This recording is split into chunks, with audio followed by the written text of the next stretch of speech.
2014 అప్పటిదాకా చిన్న చిన్న థ్రిల్లర్స్ చూస్తున్న మన తెలుగు ఆడియన్స్కి ఒక సైకలాజికల్ థ్రిల్లర్ రిలీజ్ అయితే ఆ మూవీ అర్థం కాక బాలేదు భయ్యా, ఏముంది ఈ మూవీలో, ఫ్లాప్ ఈ మూవీ అనుకున్నారు. బట్ ఇప్పుడు అదే మూవీని చూసి అండర్ రేటెడ్, సూపర్ అంటున్నారు. ఆ మూవీయే మహేష్ బాబు గారు నటించిన వన్ నేను ఒకనే, అండ్ ఆ మూవీ డైరెక్టరే సుకుమార్ గారు. ఈరోజు ఈ వీడియోలో సుకుమార్ గారి గురించి ఇన్ డెప్త్గా మాట్లాడుకుందాం. కాస్త ముందు ఛానల్ సబ్స్క్రైబ్ చేసామా. నెంబర్ 1, సుకుమార్ గారి climaxes.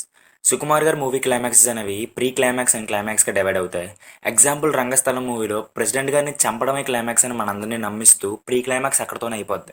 But the actual climax is Prakash Raj గారే వెళ్ళని తెలియడం అని ప్రకాష్ రాజ్ గారిని చంపడం.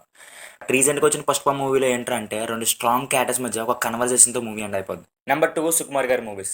సుకుమార్ గారి మూవీస్ అనేవి ఒకే జానర్ స్టిక్ అవ్వకుండా కెరీర్ స్టార్టింగ్లో 100% లవ్ అండ్ ఆర్య 1, ఆర్య 2 లాంటి లవ్ స్టోరీస్ తీశారు. బట్ తర్వాత వన్ నేనొక్కడినే, నానక ప్రేమతో లాంటి action thrillers and psychological thrillers తీశారు. ఇప్పుడు ఏంటంటే రీసెంట్గా రంగస్థలం అండ్ పుష్పతో మాస్ కమర్షియల్ మూవీస్ ఇస్తున్నారు. వీటిని మాస్ కమర్షియల్ మూవీస్ అన్నం కన్నా ఒక క్యారెక్టర్ డ్రివెన్ స్టోరీస్ అన్నం బెటర్. ఇలా ఒకే జానర్తో ఉండకుండా అన్ని జానర్స్ ట్రై చేస్తూ తీశారు. నెంబర్ 3, సుకుమార్ గారి నెక్స్ట్ మూవీ లైనప్. పుష్ప 2 తర్వాత రామ్ చరణ్ గారితో RC-17 చేయబోతున్నారు. అండ్ అలాగే విజయ్ దేవరకొండ గారితో ఒక మూవీ అనేది ఉంది.